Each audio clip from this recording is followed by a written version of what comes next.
Run it, I can't take no loss. I don't even know what it costs. I hit the ground then it go off. Yeah, hit the ground then it go off. Yeah, I can't take no loss. Partie suivante, du coup, être coach ou en tout cas personal trainer dans Basic-Fit. Donc là, c'est simple. Comment ça fonctionne ? Tu as la société Basic, elle veut pas se prendre la tête avec le coaching, avec les salariés en tant que coach. Du coup, elle va sous-traiter la partie personal training. Donc c'est simple, elle va contacter un coach pour être trainer, qui doit montrer un business plan, etc., pour montrer que c'est cohérent ce qu'il veut proposer en tout cas. Et derrière, soit toi tu deviens entraîneur, que tu sois pro ou que tu sois étudiant et puis du coup tu as eu ton diplôme, soit du coup après tu vas être personal trainer, donc c'est la personne en dessous. Normalement, comme je disais tout à l'heure, quand tu es trainer, c'est l'idée que tu développes le coaching perso dans la salle, que ce soit en coaching individuel, en petit groupe, les à côté.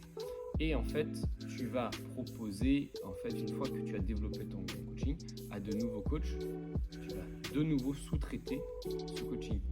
Et ça, du coup, forcément, le head trainer paye un loyer à Basic et les coachs payent un loyer au head trainer. Donc ça, on va dire, c'est dans l'idéal. Ça voudrait dire que, en soi, le head trainer, du coup, il développe tellement bien. Il parle tout le temps, on va dire qu'il y a beaucoup de publicité qui est faite sur Basic Coaching, il y a beaucoup d'entrées de prospects, du coup il en a tellement que lui, il ne peut plus, en tout cas coacher, ou en tout cas en donner à d'autres coachs, et du coup il va faire appel à une personne en plus pour qu'elle réponde à la demande. Mais du coup, souvent, c'est pas totalement ce cas. En tout cas, moi, c'est ce que j'ai vu, en tout cas par expérience, que des fois, ça allait pas totalement dans ce sens-là et les méthodes étaient un peu différentes. Donc, personnellement, moi, j'ai fait 2 ans à Basic. Donc, je pense avoir, en tout cas, une assez bonne expérience pour t'en parler. Parce que j'ai fait 2 ans. Le Basic était en mauvais état. Il avait été rénové entre-temps. Donc, il y avait quand même pas mal de péripéties. On a dû passer dans d'autres Basic entre-temps. Je vois un peu, en tout cas, le système. Et je vais d'abord te dire les avantages, on va dire les inconvénients, et puis le problème de la réalité un peu des fois qu'il peut y avoir lié à la relation en fait qui est entre Basic, être trainer et puis personal trainer, que ce soit personal trainer ou diète ou même ostéo, parce qu'ils peuvent sous-louer aussi à des disciplines, en tout cas pas de santé, pas kiné, mais ils peuvent sous-louer à des disciplines en fait connexes en tout cas à ça. Donc les avantages.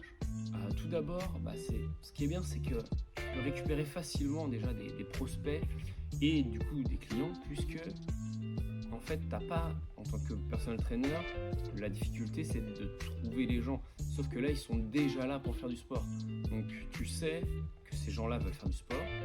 Après il faut trouver juste ceux qui ont besoin d'aller plus vite, ou en tout cas qui ont en tout cas cette démarche de progresser et de ne pas juste faire une pratique pour faire une pratique, puis se dire je fais un peu de vélo, un peu de machine et puis j'y vais.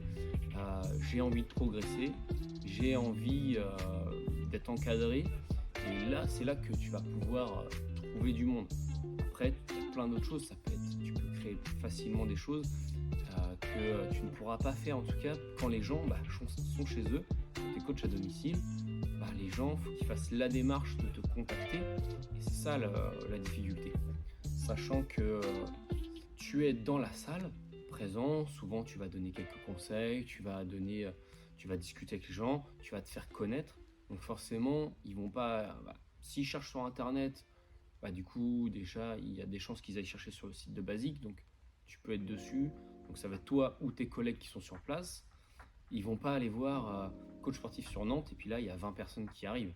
Après tu as aussi le côté potentiel événement créé par le head trainer, puisque normalement quand tu es personal trainer, tu ne peux pas, en tout cas sans la validation de la personne au-dessus, tu ne peux pas lancer des projets. Pareil, il faut qu'il y ait aussi la validation de Basic. Donc tu as le head trainer qui peut créer des événements, des portes ouvertes, des choses comme ça, et c'est lui qui met du budget dans la pub, dans les choses. Donc ça c'est un avantage aussi. Après, comme je disais tout à l'heure, c'est un avantage et un inconvénient, puisque il suffit que ton entraîneur ne soit pas très actif là-dessus. Et puis du coup, tu peux te sentir un peu bloqué parce que lui ne va pas vouloir faire certains trucs, voire il va t'empêcher de faire certains trucs. Et après, du coup, toi, tu te sens bloqué, tu as envie de dépasser ça, sauf qu'il y a plafond, c'est compliqué d'aller voir ailleurs, parce qu'il suffit qu'il soit sur plusieurs clubs, ça peut être un problème. Nouvel avantage, c'est que tu as aussi un loyer qui est plutôt bas. Forcément, là, nous, tu vois, on a une salle à 300 mètres carrés, on n'est pas du tout au même loyer qu'à Basique. À Basique, j'étais au plus bas à 250 €, souvent c'est au début, puis après ça monte, du coup ce soit un loyer progressif, et tu peux te retrouver aux alentours de 600, 650 peut-être. Nous on était un peu plus bas, puisque du coup il y avait pas mal de travaux, les rénovations, il y a eu, du coup après il y a eu le Covid, donc forcément les loyers ont été en stand-by. Tu vois, il y a pas mal de choses qui fait que normalement le loyer devait augmenter. Moi j'étais au plafond, je crois que c'était à 500 ou 550. Et du coup, ça devait monter, en fait, à chaque fois c'était reculé à cause d'événements pour X raisons. Et le problème, c'est que nous on n'était pas hyper d'accord forcément, puisque tu sens que les arguments sont pas ouf derrière l'augmentation, mais t'as pas le choix en soi. Mais c'est toujours mieux pour une structure de 1000 m², tu ne payes que 500 €. Il y a ça aussi. 1000 m² où il y a déjà des gens dedans. Là, je paye pour 300 m², où c'est moi qui dois aller ramener les gens. Et tu vois, la différence, c'est ça aussi. Pour moi, le dernier avantage, c'est aussi que ça permet de développer ta marque en étant plutôt serein. Donc, comme je disais, petit loyer, déjà pas mal de monde à disponibilité pour développer ton coaching. Et du coup, si ça marche sur une salle, tu peux très bien aller le développer dans une autre salle, soit en passant... du coup en restant personal trainer, soit en passant être trainer, et du coup au final tu vas ce qui marchait bien pour toi, du coup tu vas vouloir le développer pour plusieurs personnes ailleurs. Et je pense que c'est ça aussi l'avantage, c'est que si tu as réussi dans un basique, forcément il y a des grandes chances que ça marche dans un autre. Après les basiques, il y en a des plus ou moins réceptifs, on fait à dire, au personal training. Forcément si tu vas, nous c'est simple, je parle toujours de route de Vannes depuis tout à l'heure, je défonce, mais c'est simple, route de Vannes, on va dire que le public est un petit peu plus, on va dire, solitaire dans sa façon de s'entraîner. C'est quand même beaucoup de gens qui viennent avec le casque, etc. Donc c'est dur d'aller vers eux. Le public, des fois, eux, ils viennent beaucoup parce que c'est pas cher, parce qu'il y a le strict minimum et ils veulent rien d'autre. Je dis ça pas spécialement parce que c'est dans le sillon pour ceux qui penseraient ça, mais c'est parce que du coup c'est une réalité, puisqu'il y a beaucoup de coachs qui sont installés là-bas et ça n'a pas spécialement marché. Alors est-ce que ça venait du public ou est-ce que ça venait des coachs? Je ne sais pas, mais du coup c'est une réalité en tout cas. Donc maintenant on va faire les inconvénients. Forcément, première chose, c'est pas ton club, tu es prestataire externe. Donc le jour où Basic Fit décide de changer les prix, décide de rapatrier le personal training sur leurs finances peut-être, tu n'auras rien à dire. Par exemple, il y a peu de temps, vu que l'URSSAF a été de plus en plus pressant sur les salles, ils ont dû en fait faire sauter tous les contrats en auto-entreprise, en micro-entreprise, avec les coachs qui faisaient des cours collectifs. Alors, il y a peu de basiques où il y a encore du cours collectif, en tout cas avec un coach, mais ils ont supprimé ça. Et ils les ont payés en tant qu'intérim. Pourquoi? Parce que du coup, c'était l'URSSAF, les cours étaient à date et heure précise, donc on n'était pas sur un format où l'auto-entreprise a choisi son horaire. Donc forcément, pour l'URSSAF, c'était du salariat déguisé, donc ça leur plaît pas. Bon, changement de décor, comme tu le vois, tout simplement puisque quand tu vérifies pas le niveau de batterie de ton appareil, forcément, tu peux te faire avoir et du coup, tu te filmes pendant 30 minutes en discutant de mon téléphone pour rien. Bon, on en était où? Sur les inconvénients de Basic Fit. Comme je disais, en soi, tu ne fais pas partie du club, donc il y a des intermédiaires entre temps, donc Basic et du coup ton head trainer, mais tu ne fais pas partie du club, donc tu n'as pas accès aux bases de données. en soi, tu pourrais très bien récupérer la base de données du basique, puis pouvoir contacter les gens par mail, proposer des services, proposer des événements, des choses gratuites ou payantes, hein, mais en tout cas tu pourrais, même sans forcément récupérer les données, mais rien que pouvoir envoyer les mails serait déjà une énorme plus-value, quoi.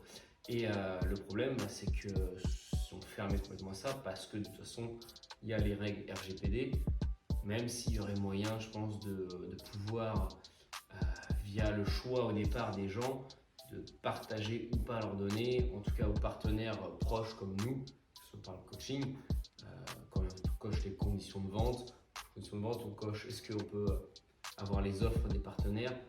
Au lieu de mettre ça, il pourrait très bien, est-ce que vous voulez bien recevoir les offres de coaching perso, et là les gens, en tout cas les aides et les astuces coaching perso, les gens normalement ils ne refusent pas logiquement. Quand je m'inscris à une salle de sport, si on me donne des astuces pour m'améliorer plus vite, je vais dire oui tout de suite, quoi. Mais il n'y a pas trop le choix. Le seul moyen, c'est de voir en soi, avec la personne à l'accueil, qu'elle redirige les gens vers toi. Et ça peut être compliqué. Ça dépend des gens à l'accueil. Moi, je me souviens, j'avais lié une bonne relation, une super relation avec un gars à l'accueil. On s'était arrangé. En tout cas, à l'époque, quand j'y étais, il dirigeait plus facilement vers moi parce que j'étais plus souvent là, hein, pas forcément parce que je lui donnais pas un billet sous la table, mais du coup, l'idée c'est vu que j'étais souvent là, c'était normal qu'il dirige plus facilement vers moi puisque j'étais là et les autres n'étaient pas là, quoi. Donc c'était surtout ça. Nouvel inconvénient, c'est que forcément, basique va toucher énormément de monde.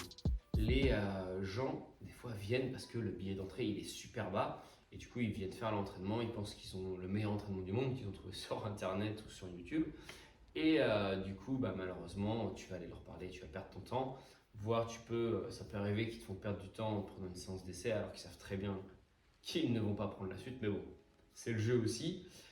Et puis du coup c'est ça qui va être difficile, c'est en fait trouver les bonnes personnes. Alors ça s'apprend, et justement ça brasse tellement de monde que tu peux avoir des gens qui te font perdre de temps, mais aussi tu peux trouver, en tout cas si tu vas dans les bons basiques, tu peux trouver en fait des personnes qui vont être extrêmement intéressées par ce que tu proposes. Et c'est un inconvénient et en même temps un avantage, puisque du coup tu vas avoir plein de monde et il va falloir réussir à faire le filtre, en fait. C'est ça la complexité de la chose. Dernier point, et pas des moindres au niveau des inconvénients, ça va être ton head trainer, puisque forcément tu as du coup il y a un intermédiaire. Des fois, si le head trainer n'a pas du tout la même vision des choses que toi, ça peut vraiment être compliqué de développer la communication et le coaching, du coup. Donc forcément, si le head trainer, lui, il est dans sa routine, et puis sa routine lui va bien, parce que des fois, les trainers, ils s'en sortent plutôt bien, ils sont là depuis longtemps, ils ont leur coaching habituel, plus ils ont la rentrée des coachings. Souvent, c'est les trainers qui ne développent pas grand-chose, qui sont installés depuis longtemps, et du coup, il va pas t'aider en voulant créer des événements, des choses là. Il va te dire oui, on va faire des trucs, puis au final, tu vas avoir le droit à un post Instagram. Par exemple, pour le Black Friday, tu vas avoir un post fait sur Paint avec écrit moins 40% sur le coaching. Super, merci. Heureusement que tu étais là, head trainer. J'avais vraiment besoin de cette aide, de ce super post Instagram. Du coup, je vais te donner 500 € par mois grâce à ça, grâce à tes posts Instagram. Mais du coup, oui, c'est là que les choses peuvent se complexifier. Moi, je sais que des fois, j'ai été directement en contact de basique parce que mon entraîneur à l'époque, des fois, il était dur à joindre, il répondait longtemps après. Du coup, tu te demandes si lui, déjà, il est pris.